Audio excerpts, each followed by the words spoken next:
सागर बाळा जारे यांचा भाजपात प्रवेश. शिवसैनिक तथा सामाजिक कार्यकर्ते सागर बाळा जारे यांनी नुकताच भाजपचे प्रदेशाध्यक्ष व महसूल मंत्री चंद्रशेखर बावनकुळे यांच्या प्रमुख उपस्थितीत आमदार सीमाताई हिरे यांच्या मार्गदर्शनाखाली जाहीर प्रवेश केलाय.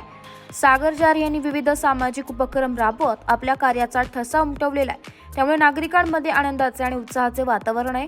यावेळी अधिक माहिती भाजपा नेते महेश भाऊ हिरे यांनी दिली आहे.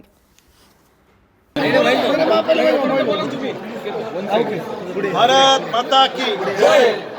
आज इथे या ठिकाणी उत्तर महाराष्ट्राची भारतीय जनता पार्टीची कार्यशाळा होती. संघटन पर्वानिमित्त या प्रित्यर्थ आदरणीय बावनकुळे साहेब, रवींद्र चव्हाण साहेब, विनोद महाजन आणि विखे पाटील साहेब यांचं आज इथे संमेलन झालं. या संमेलनामध्ये आज सातपूर आणि सिडको नाशिक पश्चिम मतदारसंघातील अनेक कार्यकर्त्यांनी, नगरसेवकांनी भारतीय जनता पार्टीत प्रवेश केला. मी आमदार सीमाताई हिरे आणि भारतीय जनता पार्टीच्या वतीने या सर्वांचं मी सहर्ष स्वागत करतो.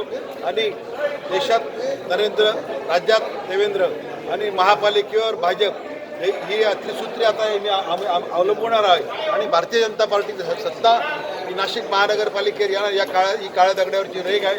धन्यवाद. जय श्रीराम.